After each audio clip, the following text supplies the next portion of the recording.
Hello, everyone, and welcome back to Build Your English.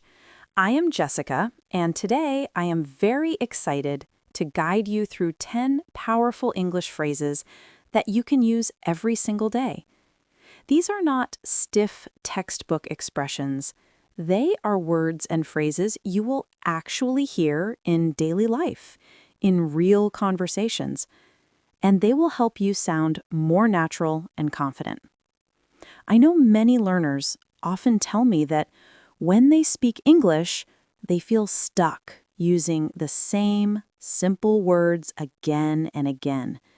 Maybe you always say good or okay or I don't know, and you wish you had a bigger toolbox of expressions. Well, today we are going to build that toolbox together. I will explain each phrase in detail, show you how to pronounce it, give you examples from daily life, and guide you through ways to practice. By the end of this lesson, you will feel more prepared to express yourself in English with more variety and more confidence. So get comfortable, maybe grab a cup of tea, and let's dive into our first phrase.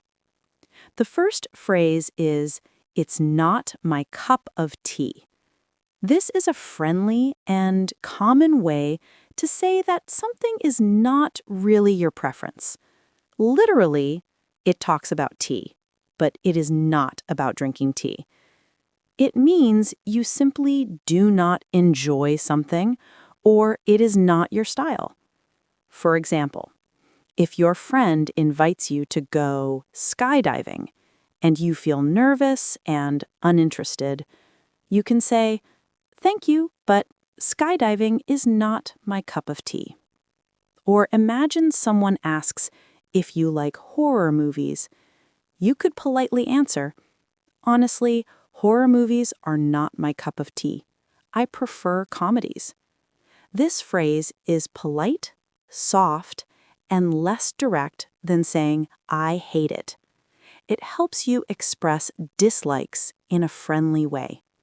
Notice the pronunciation, cup of tea. Often in fast English, native speakers connect the words and say cup of tea, not my cup of tea. Try it slowly first. It's not my cup of tea. Then faster, not my cup of tea. The next phrase is, "We will see what happens." This is a phrase we often use when the result is uncertain. You are not sure what the outcome will be, but you are open to waiting and finding out.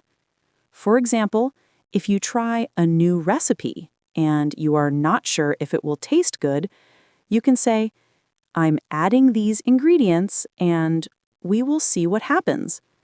Another situation is when you make plans with a friend, but you are not sure if the weather will be nice. You might say, "We want to go hiking tomorrow, but we will see what happens." Pronunciation is important here. Instead of saying "we will," native speakers often contract it to "will." And in fast speech, it sounds almost like wool. We'll see what happens. Try practicing that connected sound. We'll see what happens. It is a natural way to speak. The next phrase is "who cares?" This is a casual expression we use when something is not important or when you decide not to worry about it. Imagine you are cooking and you add a little too much salt, but it still tastes fine. You might say, "Who cares? It's still delicious." Or maybe you make a small mistake in a conversation and you think, "Oh no, my grammar was not perfect." You can relax and tell yourself, "Who cares? The important thing is communication." This phrase helps you let go of unnecessary stress. Say it with me. Who cares? Short, simple, and powerful. The next phrase is "to hit the nail on the head." This expression is very visual. Imagine using a hammer to strike a nail. If you hit exactly on the head of the nail, you are precise and correct. When we use this phrase in conversation, it means saying something that is exactly right. For example, if your coworker explains the reason why a project failed and you agree completely, you can say, "You hit the nail on the head." Or if your friend says, "I think you are tired because you have been studying too late at night," and that is true, you could respond, "Oh, yes, you hit the nail on the head." This phrase shows agreement and accuracy. Try saying it with me. To hit the nail on the head. Practice the rhythm. To hit the nail on the head. The next expression is the suffix ish. This little ending can make your English more flexible and natural. When you add ish to a word, it means approximately, kind of, not exactly. If someone asks you, "What time will you arrive?" you can say, "5-ish." That means around 5, maybe a little before, maybe a little after. If someone asks, "What color is your shirt?" you might say, "It is bluish." That means somewhat blue, but not exactly pure blue. You can even use it with feelings. If you are feeling a little tired, but not completely exhausted, you can say, "I feel tired-ish." Adding ish makes your English sound casual and real.